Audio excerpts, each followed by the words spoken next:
Hi everyone, Jimmy D back from AZ on Friday morning, and it's been a tough month for Democrats. Let's face it, Pride Month was not a good month for them. Primarily led by the repeal of Roe v. Wade. So what happened? Well, in my opinion, nothing happened. There is just simply no longer a constitutional right to end an abortion at any time.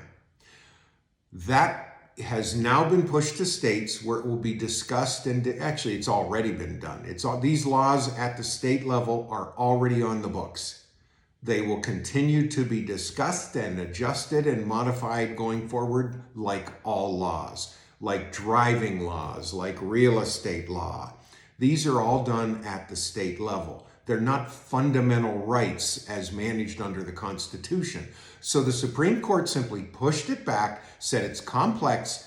This goes to the states where it can be discussed and go through the process to become law or modified, what have you.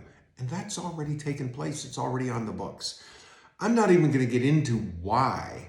I will suggest the reason this was pushed back was probably because 6 states and many more are discussing the option of an abortion up to the moment of birth.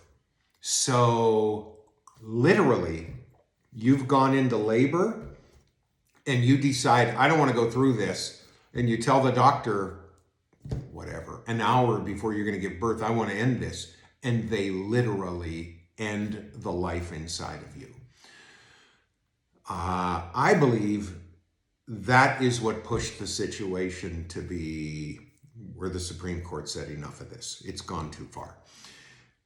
Nobody is telling a woman what to do with her body. Nobody should tell a woman what to do with her body. Nobody's going to mandate a vaccine to me. You're not going to tell me what to do with my body. And if you try, I'm not going to tell you what's going to happen. I am going to tell you, you won't like it. But nobody is or should tell a woman what to do with her body. The question is what to do with the body inside of her. When does it become a human being? Those are the discussions that will be ongoing and should be ongoing.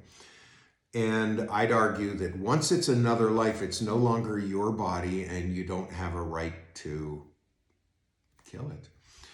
I've seen arguments, I've watched them online where women say, well, that baby is 100% dependent on me, the woman, so I therefore have a right to end that life or not.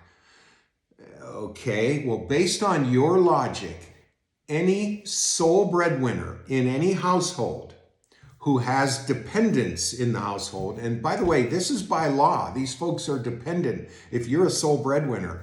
By your logic, that sole breadwinner has the right to kill any of those folks at any time. Well, they depend on me for life. They can't eat. They don't have shelter. They depend on me for life, so I could end them. So there goes, my husband or wife or whatever, boom, done, dead. You can't do that. You can't end another life just because they are dependent on you. So when does the baby become another life?